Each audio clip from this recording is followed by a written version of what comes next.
Okay, so let's get started. And officially, I welcome you, Eva, to our group. Dr. Eva Anagnostou-Laoutides is one of my super weapons for conferences because she's absolutely all round.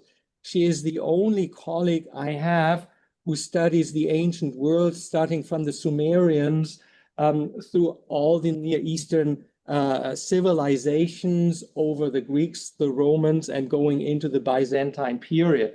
So yes, obviously what she's doing is a lot of reception history, but one that goes so firmly beyond the Greeks and the Romans.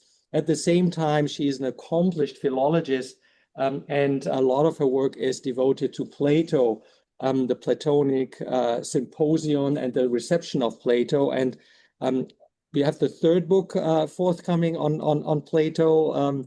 So she is a machine producing endlessly. What brought us actually together is our shared interest in the Seleucids.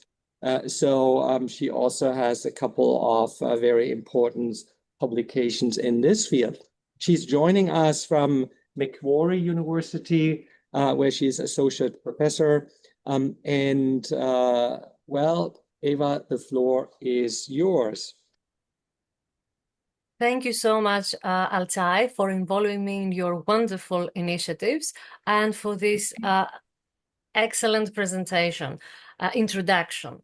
I am, most of the time, a normal person, though.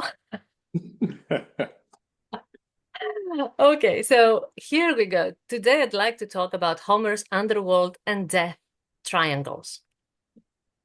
Let me see if I can change the slides. Yes.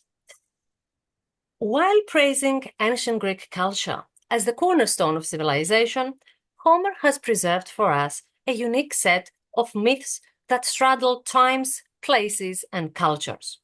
Of course, as folklore studies maintain, beneath the seemingly indiscriminate collection of names, structures, and traditions, such myths point to deeper narratives. Today, I focus on Mesopotamian traditions which survived in Homer and which conceived the world, including the underworld, in terms of islands. Although these traditions point to an eastern location of the underworld, yet from early on, Greek imagination associated Odysseus' adventure with Sicily, home to the monstrous Cyclops and the man-eating Laestrygonians. Long before Sicily boasted magnificent Greek temples, it posed as an ancient Bermuda Triangle, a place of no return. Following Ioannis Kakridis, I do not seek a real geographical correspondence for Odysseus' adventures, but argue that Sicily rendered more meaningfully the cultural experiences of the Greeks in the 8th and 7th century, making the adaptation of Homeric material more palpable. Homer is generally accepted to have lived in the late 8th or early 7th century Ionia, as I'm sure you've heard many times today, in Asia Minor, a region that witnessed the rise and fall of many civilizations during the Bronze Age, an age whose dramatic end brought major societal upheaval across the Eastern Mediterranean and the Near East. In Greece, it marked the beginning of the Dark Ages, a time during which the Mycenaean civilization collapsed, writing was lost, and monumental architecture disappeared. Words, though, kept traveling in a world that never lost its connectivity. Traditions were preserved and further adapted to Greek idiosyncrasy. The linguistic identity of the Aegean substratum points to the influence of the Luvian, Lydian, Lycian, and Carian idioms on Proto-Greek, and to a hugely influential epic tradition that the Greeks keenly embraced. The genre of Hurro-Hittite narrative song was a key model for the Greek epic tradition. It included the Song of Kumarbi, which impressed classicists already in the 50s and the 60s with its many similarities with Hesiod's Theogony, and Hurrian versions of the very popular Akkadian stories of Atrahasis and Gilgamesh written in Akkadian. The influence of the Epic of Gilgamesh on Homer has long been established. It is reflected in the close relationship of Achilles and Patroclus, a parallel for the relationship of Gilgamesh and his friend Enkidu, the wanderings of Odysseus to far-off lands, including his encounters with the Cyclops, Kalypso, and Circe, as well as his famous katabasis to the underworld. Evidently, Homer did not compose his epics in a cultural vacuum. Could we then find Near Eastern parallels for his unique story of the island of the sun god in Book 12? And could we explain why later historians were at pains to identify the island with Sicily? Here is the story in the Odyssey. So this is geographically where we would be moving, and these are some of the cultures that I will be referencing in the rest of the presentation.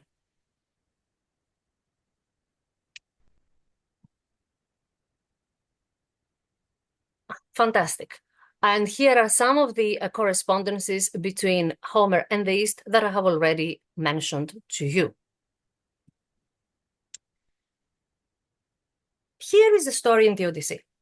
Odysseus receives instructions from Circe, a powerful goddess with unique skill in magic, who lives on the island of Aea.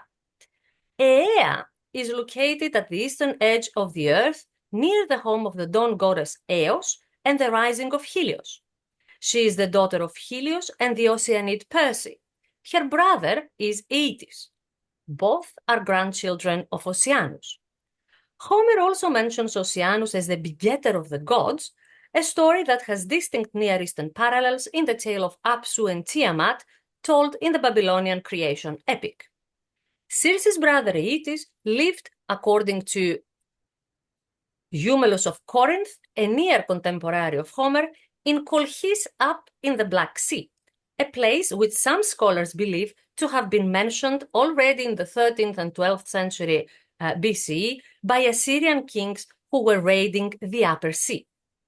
Since Homer mentions the expedition of the Argonauts to the Black Sea with reference to Aeetes, since there is a place spelled Ea, not Ea, Ea, in Colchis, and since the Argonauts seek expiation from Circe before returning to Greece, would there be reason to associate the island of Aea with Ea in the Black Sea?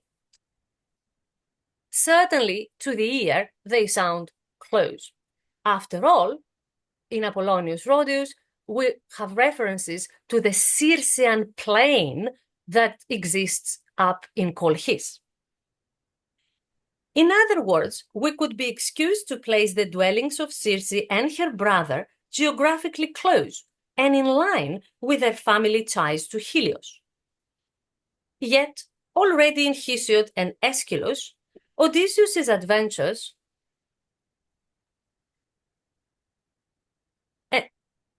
and Circe's location were associated with Italy and Sicily, while later Apollonius Rhodius has Aeetes clarifying to the Argonauts that Circe was taken by Helios to the western shores of Thrinacia in Italy, and certainly far away from Colchis. At any rate, Circe advises Odysseus that before attempting to return home, he must seek consultation from the dead seer Tiresias. Thus, he must journey to the underworld. Odysseus despairs to the point that he is unwilling to leave and behold the light of the sun, since nobody has traveled to Hades in a ship. Circe reassures him that his ship will reach Hades effortlessly with the help of the north wind. When he has traveled through Oceanus, she adds, and when he nears the shore and groves of Persephone, he should beach the ship at Oceanus. He will find the home of Hades at the point where the infernal rivers Periphlegyethon and Kokitos flow together into the Acheron river by a rock. So lots of waters, lots of rivers. Circe specifies that they should offer sacrifices, but while the sacrificial animals should look at the Erebos, the darkness of Hades, the heroes should look the other way toward the stream of the river, toward Oceanus. Indeed, as Odysseus recalls to the Phaeacians, his ship sailed all day until the sunset, and then it reached the limits, the pyrata, of Oceanus. There is where the Cimmerians live under everlasting night. Odysseus travels to where the sun does not shine, like Gilgamesh. Odysseus specifies that as he was about to offer sacrifices, the souls of the dead gathered from Erebos. On the way back, from Erebos, i.e. from the darkness. On the way back, his ship, we are told, is carried over the ocean until the winds push it out of ocean's current and into the sea. After reaching the flow of the sea, the ship eventually comes to Aea. Odysseus thus travels to where the sun does not shine, similarly to Gilgamesh, who travels the path of sun, but where sun does not shine. This journey, however, to the ends of the sea, involving one day's sailing from Aea, cannot be very far from where the sun rises again, because that's the location of Circe. That's where Aea is located, according to Homer. Homer further points out that this journey involves not just traveling horizontally over the sea, but there is a katabasis, a going down. And you can see here I've put the verbs that relate to this katabasis in a list. Kategagen, katelthemen, kateben. Homer describes the sun as setting below the earth in the west and rising in the east, apparently by entering Oceanus, passing beneath the earth, and then rising from Oceanus in locations that look or sound fairly nearby. In another version, not found in Homer, but certainly in circulation as early as the late 7th century, Helios and his chariot circle back horizontally from the west in a huge cup. Heracles borrows this cup to travel from the east to Gerion's Erythia in Oceanus, a place that has been identified by the Athenian genealogist Pherecydes in the 5th century with the island city of Gades, a Phoenician colony in the southwest of Spain. This is the time when Athens was trying to establish its rule of the seas and expand its business interests all the way to the far west, utilizing, obviously, the figure of Heracles and stressing the Western adventures in deadly locations like Erythia, but also the Garden of the Hesperides, which has also been identified as a quasi-katabasis adventure. Importantly, however, like the myths of Heracles, bear clear evidence of their Near Eastern influence, including the katabasis of Gilgamesh and the Sumerian Dumuzi, later worshipped as Tammuz. So the Homeric underworld, placed in the West already in the 7th century, has Near Eastern parallels. For example,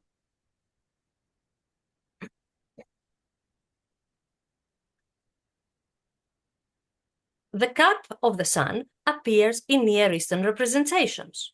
Did I put the cup of the sun somewhere here? Ah, there is the cup of the sun.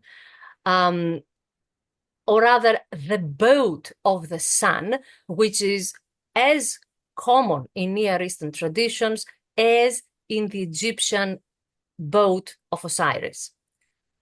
But we can talk about that later. While moved to the Greek West for historical reasons, the Homeric underworld conveys Eastern traditions reflected particularly in the tale of Thrinacria, or the island of Helios. In Odyssey 11, Tiresias explains to Odysseus that a serious challenge, awaits him on the island of Helios. He continues his prophecy in such a way that the consumption of the cattle of the sun is linked to the consumption of Odysseus' wealth.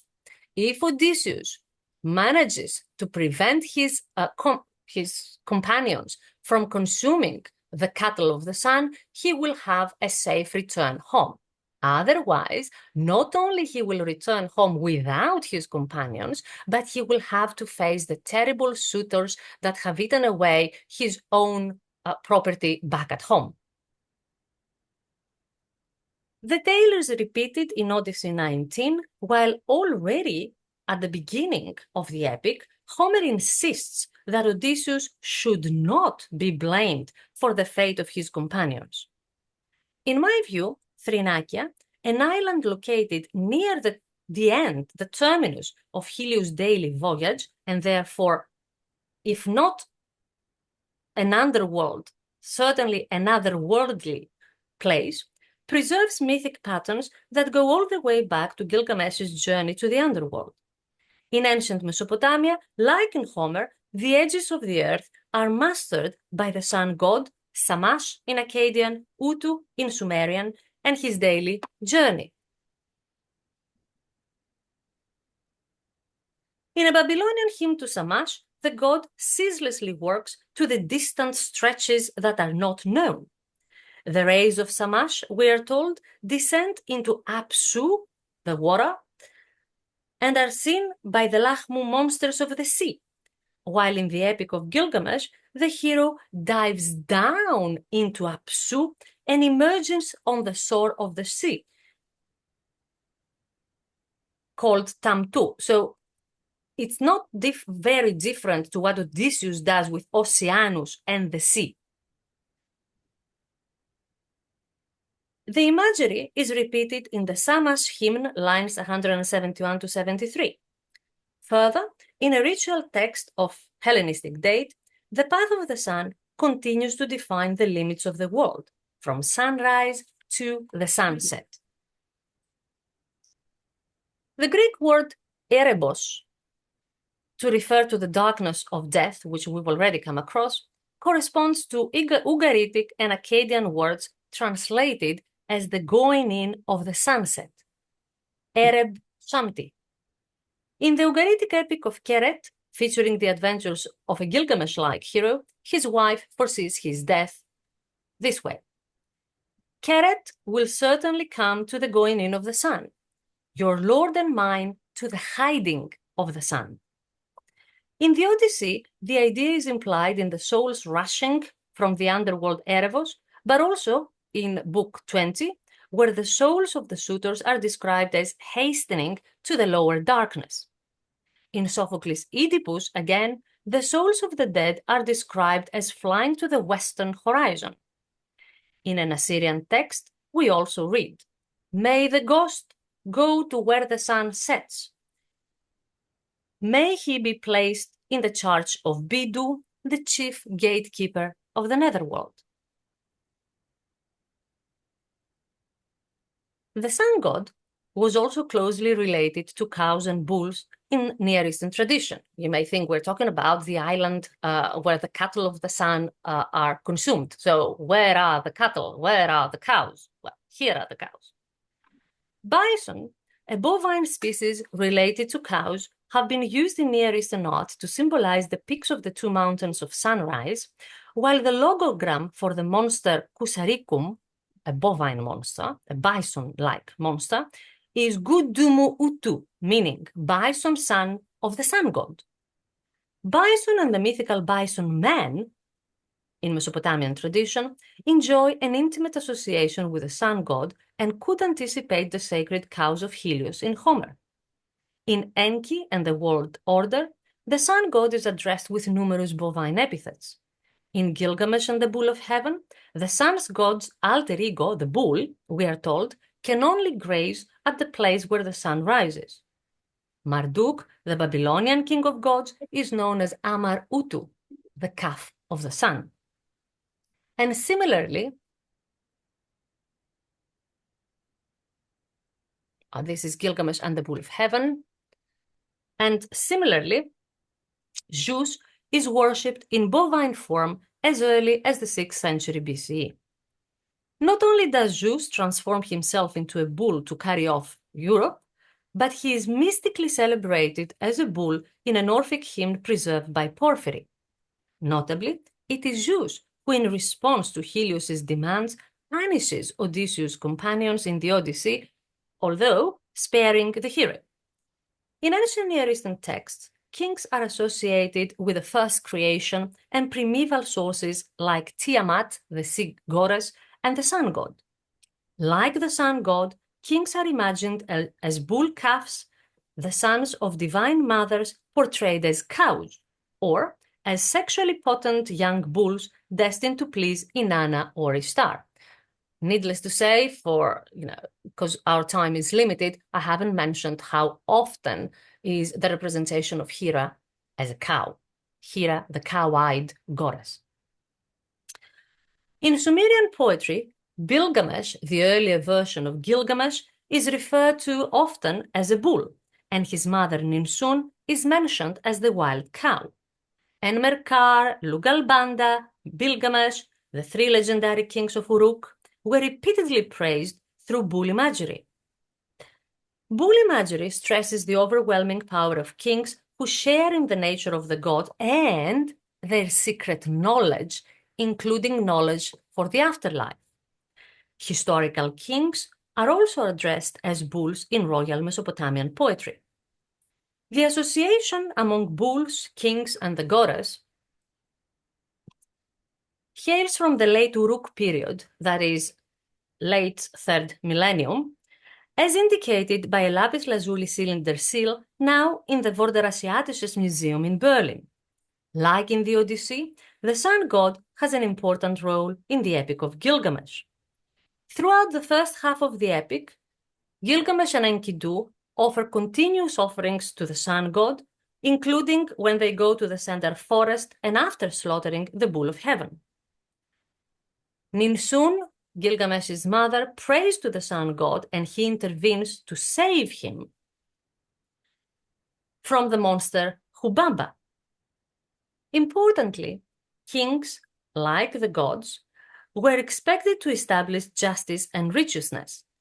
In this task, they emulated the sun god. Of course, we're all familiar with Hammurabi's stela, where he admits to have been appointed by the sun god in order to apportion justice and righteousness over the land.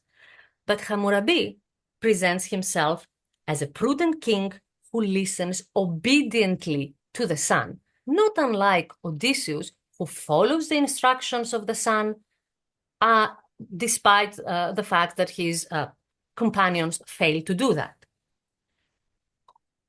Much later, in the 8th century BC, Assyrian king Ashurbanipal prays to Shamash about himself in similar terms, as a king who follows the advice and the righteousness of the sun god.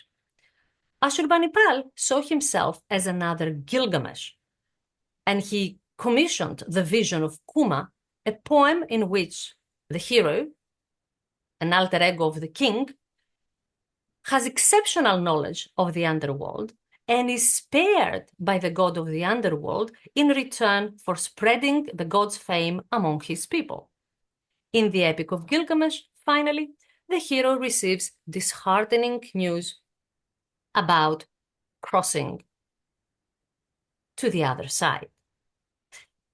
The exchange reminds us the discussion between Circe and Odysseus in Homer. Siduri, the tavern keeper, says to Gilgamesh, "Never has there ever been a crossing, and anyone who has come since the dawn of time has not been able to cross the sea. The crosser of the sea is valiant Shamash. Other than Shamash, who can cross?" This is very close to how Adiklia and how Tiresias are surprised to see Odysseus arrive on a ship in the underworld. Nobody has ever come here. How did you do that?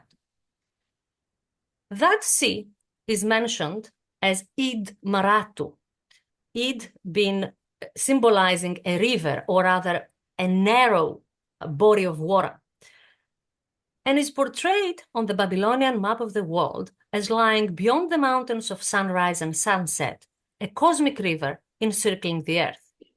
As Woods has argued, Gilgamesh's journey most likely takes him further to the east, far away at the mouth of the rivers where Utnapishti lives.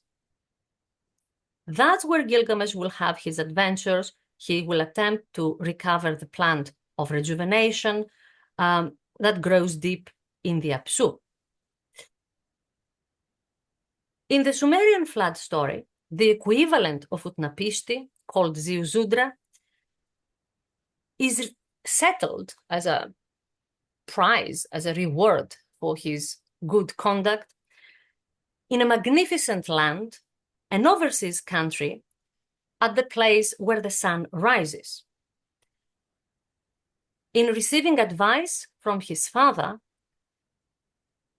Ziusudra needs to be careful about traveling alone eastwards.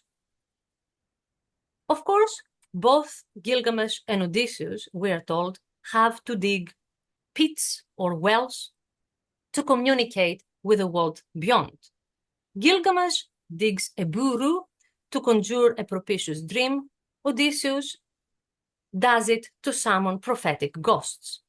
In other words, Odysseus' adventures on the island of Helios should be understood as another challenge designed to highlight Odysseus' profile as a king worthy of divine support, a king who, like Gilgamesh, acquired important underworld knowledge by traveling eastward. This certainly fits Odysseus' nostos, a word whose Indo-European root, nes, means to come home to the light, to where the sun rises. Yet, starting with Thucydides, Thrinacria is associated with Sicily, whose older name was allegedly Thrinacria, to stress its triangle shape, punctuated by its three tips. While the Greeks, however, sought their adventures in the west, Homer was decidedly facing eastwards. Thank you very much for your attention, and I'm more than happy to discuss anything you may want to ask.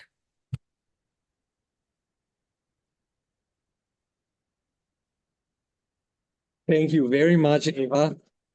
We miss you in hindsight very much in the discussions we've had previously. You're now contributing many pieces that should I'm be glad. measured and compared with other proposals. Well, the gist of your paper focuses on the Babylonian, on the narrative. Have I understood you correctly that you are actually drawing on various pieces that you are trying to realign in a way that may add up to a narrative similar to the Odyssey, which we do not have? Or have you just given pieces of the Enuma Elish and or the Gilgamesh stories that are there and already form a narrative very close? That's something I'm trying to figure out because I'm not so familiar with these narratives, and that will be very important for the further discussion to assess the importance and the impact that the sources have had. How close would Homer or would have certain Greeks just translated stories, as Martin West, for example, claimed that there was a Babylonian master narrative that was basically translated, or how flexibly would there have been a rearrangement of materials?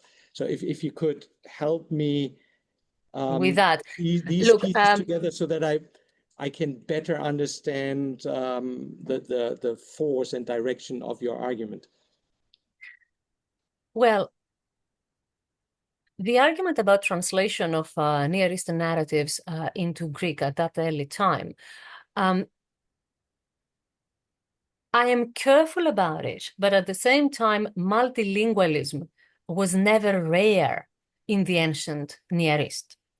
Of course, we can never have unequivocal proof.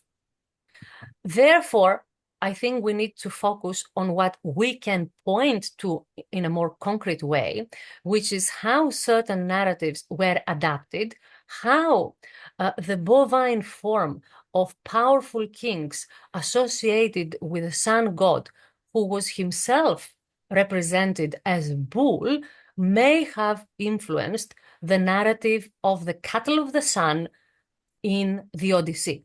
I think this is very plausible.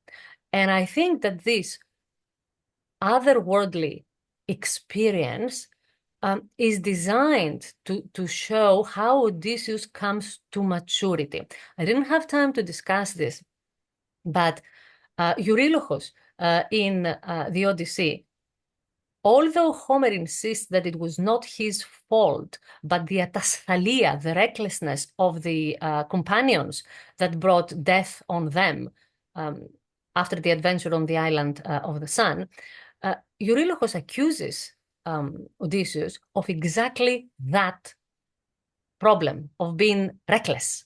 His leadership comes under scrutiny.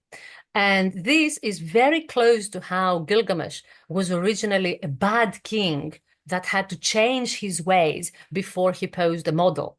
So I can see lots of similarities. And what I was trying to say is that based on these parallels, it makes perfect sense for Homer to have imagined an underworld placed further eastward, which is in direct opposition to how the Greeks from the 7th century onwards appreciated a Western location for the underworld for historical reasons.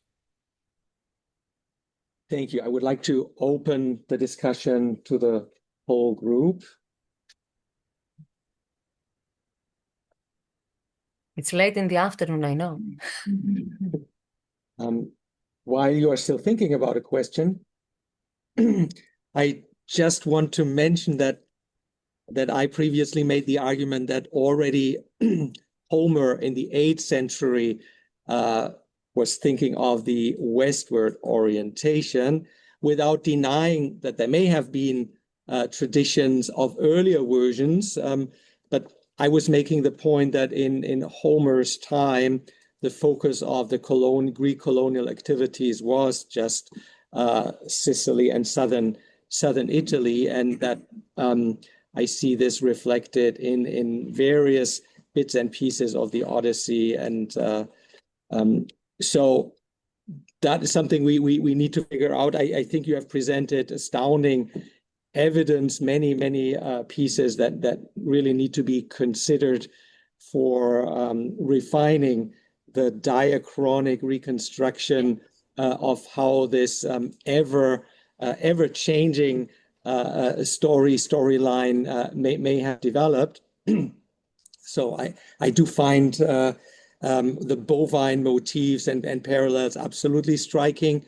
So this is now a wide association, and it may not be relevant at all, but I think of the representation of Mithras or the Mithraic cult, the young man stabbing the bull, yeah. And I've never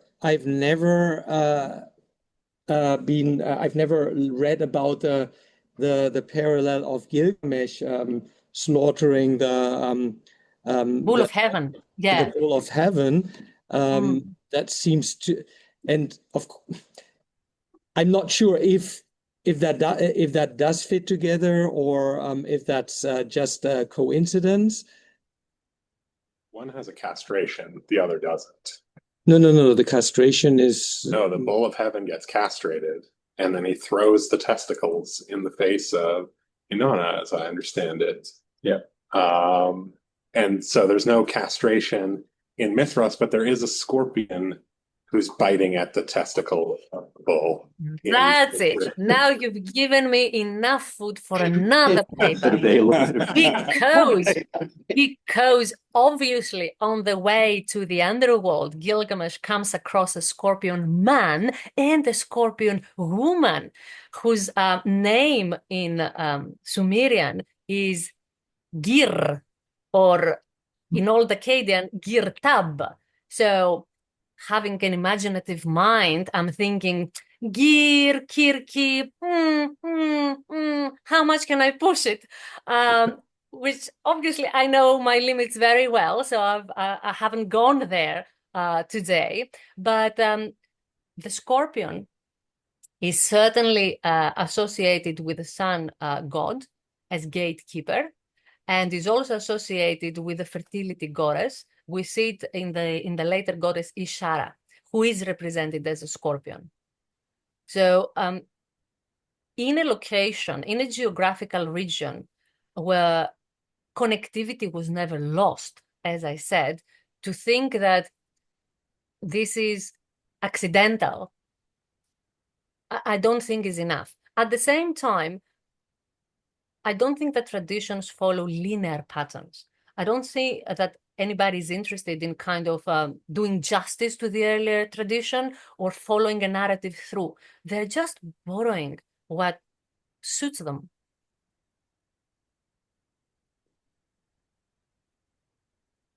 Are there further questions?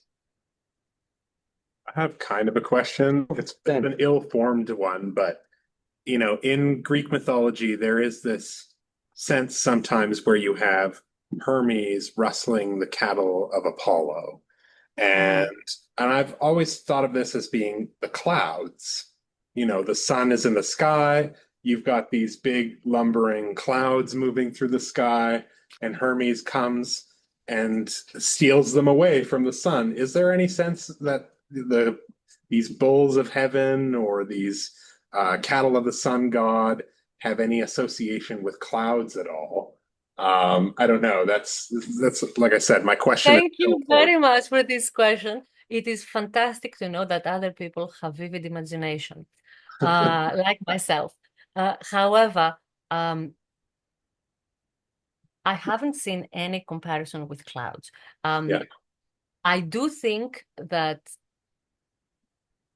obviously the sun shines on the backs of cows as they herd, and once the connection with the sun god is made and the sun god is represented in bovine form, since he travels across the daily course over the horizon, his sacred animals are more than likely to follow a similar path. So I think that's as far as I would go with the evidence that I have seen thus far. So then please join me in thanking Eva once more for a wonderful contribution. And we are approaching our last contribution for today.